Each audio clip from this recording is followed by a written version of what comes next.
What is up, everyone? This is Jonathan from Enigma Photos, and I'm going to do every day for the next month. I'm going to post a video on the YouTube channel. I've been slacking in that. Fortunately, for the past 2 months, I've been to 14 different states in the United States shooting things for Sony. They were awesome enough to send me an amazing kit with 4 camera and 6 lenses. So we had the A7R II, the A7S II, the RXR1 II, and the A99 II. It'd be nice if they could just like name them Hank, Larry, Joe, and Stella instead of all these damn numbers. But anyway, I digress. And they also paid for the travel for me to do. So I've been to Washington, D.C., New York City. Where else did we go? Utah, Arizona, New Mexico, states in between, and Colorado. We just got back from Colorado. So what I'm going to start doing is actually show you how I get the time-lapse footage, or I actually took pictures on these trips too, but how I edit them, take you through the process from the beginning to the end, and individual videos. I'm not sure tomorrow if I'll be posting. Once this video goes up, the next day will be the video that Sony is using worldwide on their HDR TVs that I shot, time-lapse video. And what I'll also do on that video is deconstruct it, break it down, and do each individual clip and explain how I shot it, what I was using, what I was thinking, and then how I took how many ever pictures it was. It could have been, usually 300 is what I used to shoot, because 300 allows me 10 seconds if I'm doing 30 frames per second. Sony like 60 frames per second. So a baseline that I always do is 600, so I'll have 10 seconds. It's up to what you like. I actually like 30 frames per second. I think it looks smoother. Some people like 60 frames per second. I think it looks too frenetic, too crazy. But if that's the theme that you're going for, I think it looks good. It just depends on what you like. So hopefully in these videos and these tutorials, you'll be able to see what it takes. And it's not very much. It's not rocket science. It's not something that you can't learn.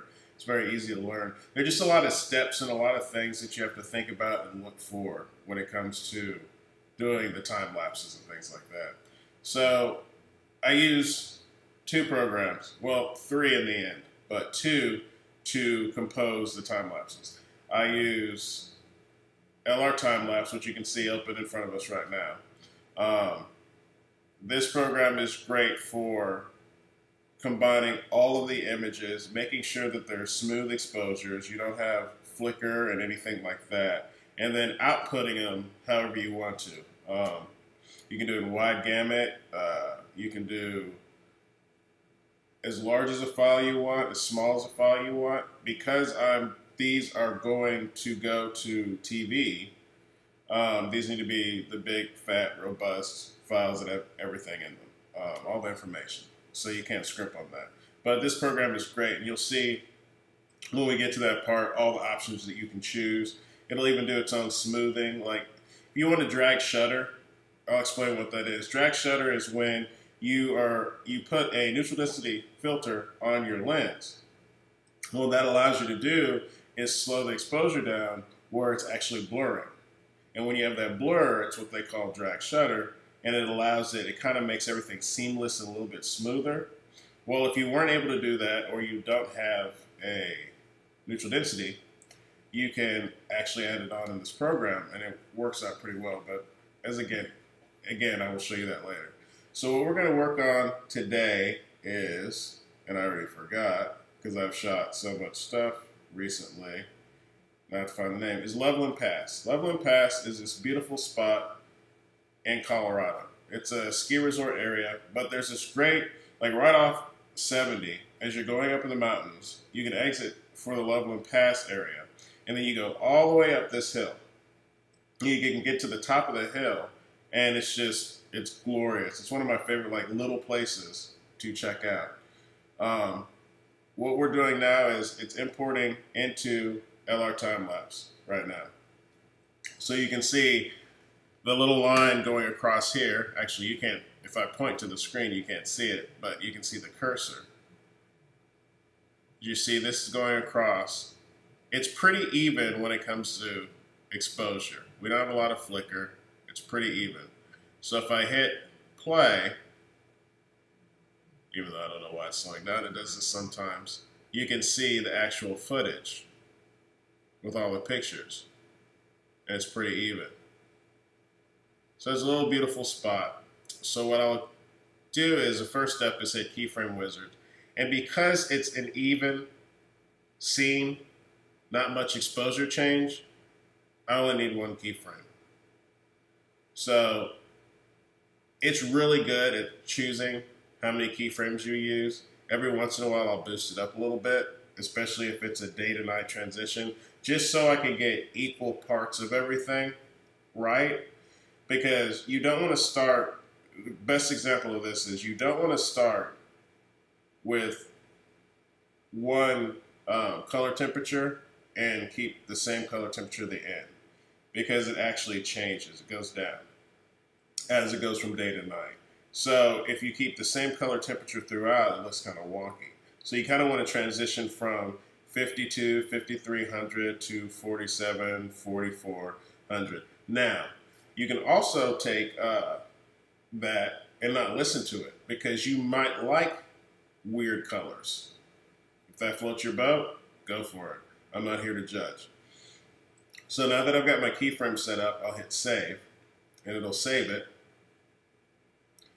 And I will drag this to Lightroom. And not even waiting for all this, I'll just hit import. And what it'll do is it'll set it up in its own folder. As we can see here, the Loveland Pass folder. The most important thing is the keyframe, and it'll always be the first one, as you can see it here. So I will let this import into the current location, and then it'll start building standard previews.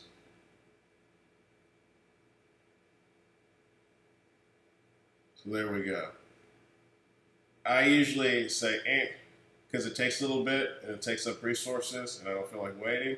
I'll come down here to filter and you'll see keyframes. The first thing I always do is, I don't know why Lightroom does this, but it has a custom save preset that I don't like. It tends to be, I don't know, a little bit oversaturated for me, so I always put it on default settings. And once I do that, I will open up the picture big, just to check it out and put it in develop.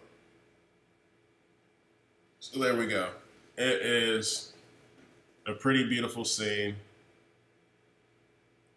Looks like we're good. One of the biggest issues that you'll have with any camera is keeping your sensor clean. They like their footage at f14, f16, nothing below f13. Which is understandable because they're putting it on these huge megapixel, crazy, high resolution TVs with HDR, and they want everything to be crystal clear and crisp. So the bad thing about that is if you have any dirt on your sensor, you're going to screw yourself because you'll see little specks. And just like filming anything, you can't have that. That just shows that you're nasty or you have a dirty camera. So I am very meticulous about having a clean sensor. Before every time that I shoot a time lapse, I will check the sensor. That's a great thing about the Sonys. It's a good thing and the bad thing. The good thing, unless you're talking about the A99, the DSLR type, but I'm talking about the, A7S, A7R, 2s, the A7. The sensor is right in front. It's not hidden under, or there's not anything that covers it up. When you take the lens cap off, that sensor is right there. The beautiful thing about it is it makes it very simple, makes it easy to clean it. The crappy thing about it is that every Tom, Dick, and Harry that's blowing by when you open up that lens cap can attach itself to it. So what I generally do before I shoot a time lapse is I will take it off in a place that's not too dirty, not too crazy, or if I'm on location, just kind of ease it off and look at it and make sure there's nothing on it. If there's nothing wet on it, you can kind of tell the difference between dust and like if you accidentally, which I see a lot of people doing, which I don't know why they do, is they'll open up their lens cap and start talking. Well, stuff comes out of our mouth, droplets of liquid, anything. And the same thing, it could be flying through the air, so you have to be very careful when you are checking out your sensor to make sure you don't get anything. You're not adding anything to it. So I'll take it off and check it out, and if it's like dust or something like that, I have this little guy, which is great. He blows, so I can blow that dust off. And if everything's clean, it's fine. If it's not clean and I see some kind of like crap on it, then I will clean it. And I don't have a lens. Oh, actually I do. Hold on, give me a second. Like, I don't go anywhere without these bad boys because it's you gotta have it. So we've got this, which is what you use to clean. We've got the liquid, and we've got the light. These lights are great because you can get all up in there and clean very, very well. It's nice. So I always travel with one of these kits because I don't know what it is. Something else you have to remember too, if you use zoom lenses, dust gets inside the zoom. So your sensor, excuse me, ooh, got gas. Your sensor can be as clean, as amazingly clean, but if you are zooming and there's dust, that dust can blow back onto the sensor. So you have to be very careful. What I have learned to do, which has worked out, I would say 95% of the time for me, is I will do this. I will check the sensor, make sure the sensor is clean, put on the lens, but I put it on this way, right? And any movement, I usually know, it's kind of weird, you'll learn this, you'll know what the millimeters you want to put it on before you shoot, and I usually set it to that. Lots of times it's just 24. Sometimes I want to zoom in a little bit. But if you go into the camera, there's actually a lens cleaning, and it just vibrates. It's a heavy vibrate that hopefully kicks all the dust off. So once I have the camera, I'll put the lens on, check it, make sure it's all thick, good. Put the lens on, set it on the tripod, and then before I shoot anything, I will go to the lens cleaning, the sensor cleaning, and I'll hit the button, have it shake, do that, then set up the camera, and then shoot. And it's actually worked out very, very well because in the beginning of my adventures a little over a year ago into shooting time lapses, it was terrible. Like, I would have so many issues with dirt. So that's why I'm like really a stickler on it. And it's one of my pet peeves. But anyway, so back to the clip of Loveland Pass. So the first thing I do, I told you, I change it back to how it was originally shot, open it up and develop, and I will do the lens corrections on it. So this particular footage was shot with the A7rii and the 24-70 G Master at 24 at f/16. ISO 50, and let's see, 1/80th of a second. So this, very happy. I've always been happy with the Sony gear, especially the A7rii. It's a very good time lapse camera. It shoots very, very crisp pictures. The dynamic range is amazing, as you'll see in a second here. But I digress. Let me get back to what I usually do. So the first thing is lens correction. Then I'll go in, because the aspect ratio needs to be fixed up. It needs to be 16:9, like most TVs nowadays.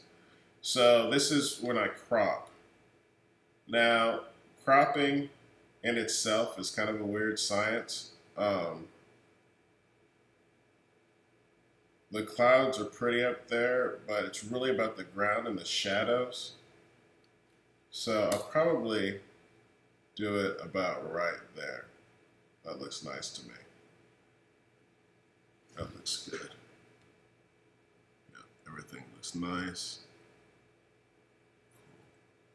Yeah. Everything's sharp, everything's good. All right. So the first thing I usually go in and play with is color temperature.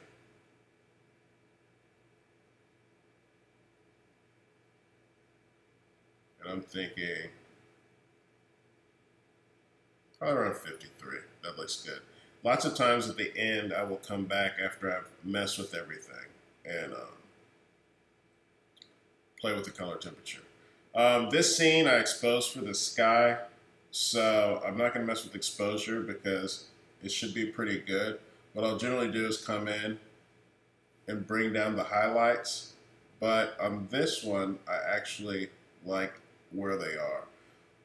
What I'll do though is bring out more shadow detail, just a little bit more, because it's a high contrast scene, and I don't want to bring out all the shadow detail, but I want to bring out enough where I get a little bit more detail in the shadowy parts, because it just makes the contrast for me better. Little trick that I have, if you hit Option while you hit whites, when you boost your whites, it'll show you when you get overexposed. You see how it's white and red, all that? That means I'm overexposing the whites a little bit. So we'll keep it about right there. And I can show you the difference. It just brings out the color and brings out more contrast in the picture. I love it that way. It looks good. Same thing with blacks. You can hold it down. Blacks are a little interesting though. Because of a contrast, I tend to like actually seeing it. You can see it's really going to be centered around this area, but that's okay. I kind of like it there. I'm actually going to boost shadows just a little bit more. When I boost shadows, I tend to have to bring my blacks down just a little bit more. All right, clarity I usually have at 25 for shots like this, and vibrance I usually have at 25. But it all depends on the pictures as well. So again, I will play around with vibrance a little bit. I don't want to go too much, but there's so many beautiful colors in this. I think around there is good. I rarely ever touch saturation just because I don't want things to be oversaturated. The difference between vibrance and saturation is going to push everything in the picture. Vibrance is like smart, and it's like, hey, there's certain things that might be lacking and I'll push those, but I'm not going to push the things that don't need to be pushed, if that makes sense. Highlights, I usually go around 22. And shadows, I usually go around -8. That's -80. That's not going to work. So -8 right there. And that just gives the little bit more contrast, a little bit more punch to it. And I think it looks nice. So once I'm done making these corrections, let me make sure, making these adjustments, I will put it back in library and make sure to put it with this view. And what I'll do is I'll hit save to the metadata file, which it will do. And once that's done, I will hit reload. This is the other great thing about LR Time Lapse. So it will take all those changes that I made to one file and apply it to the rest of the files, which is something you can do in Lightroom if you have one exposure, if your exposure doesn't change. The great thing about this program is that if your exposure changes, let's say you're doing a Holy Grail day to night time lapse, you're changing exposure, it's going to be a jagged line. And there's nothing in Lightroom, unless you go in there and individually do them, that's going to fix that flickering. That's the brilliance of this program. It'll fix that for you. So what I'm going to do now is it's going to blend it all together. And it's called the visual preview, and it takes a few minutes for it to do it. So I'm going to go ahead and pause the video, and once it's done, then we will come back and check it out.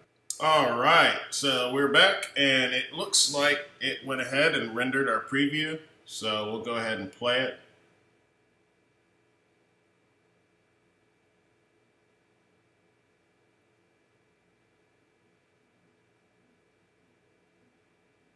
And it looks pretty awesome.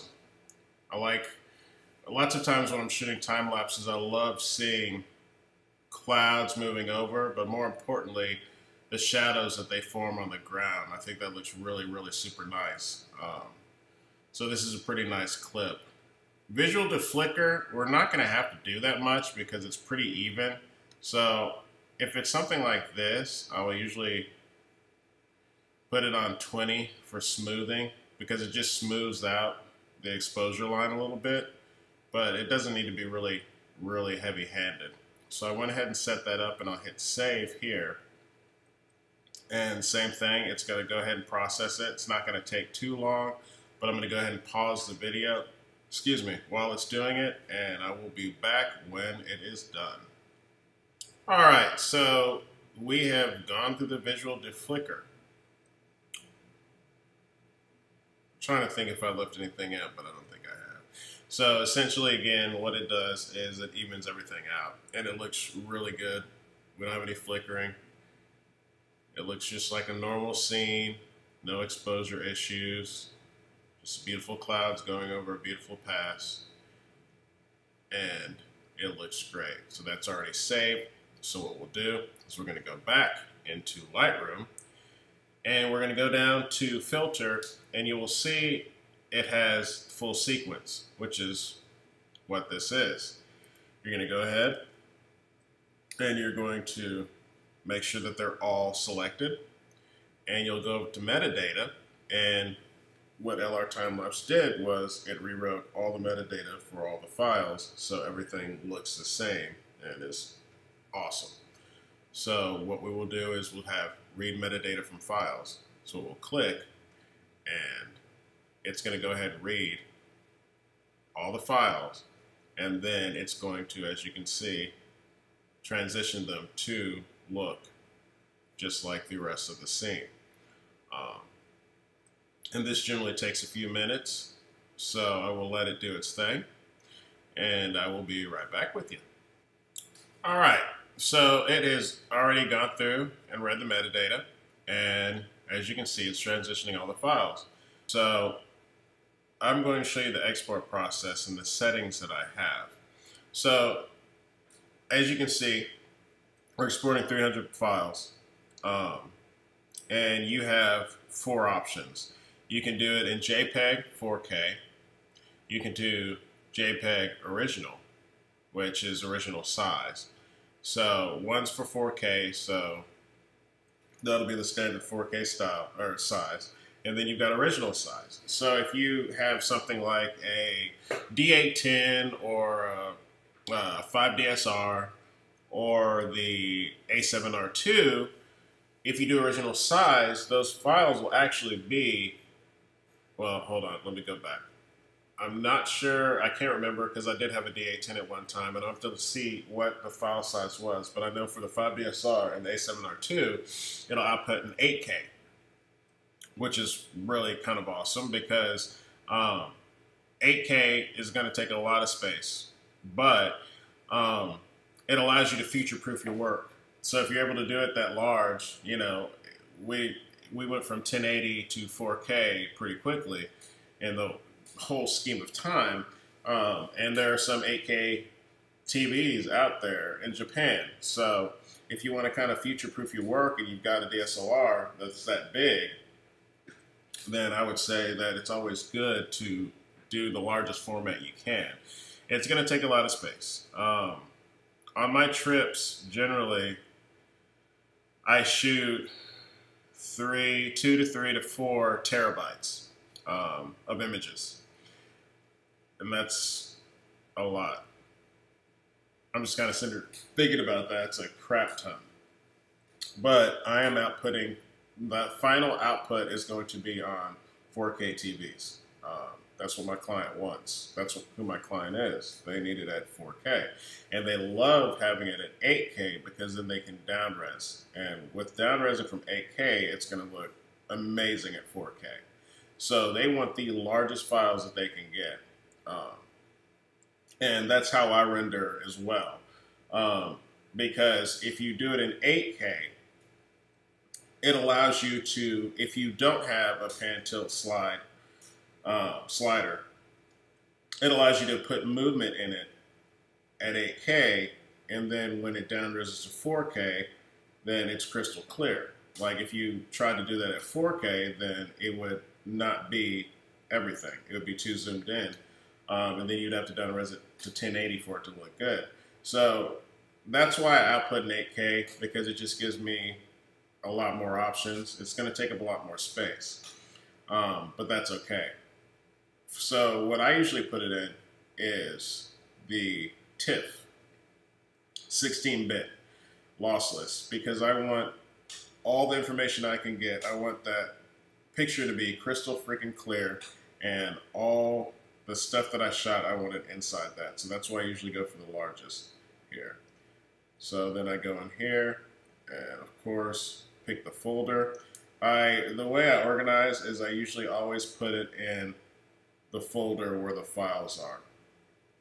And then I back it up like 400 times because you just never know when something might crash. So that's what I do. So I put it in that folder, and it's all set up. So now what it's going to do from here on is it's going to take the raw files that I shot and render them at the original size in 16-bit TIFFs. And they're large files. Like, it takes up a lot of space.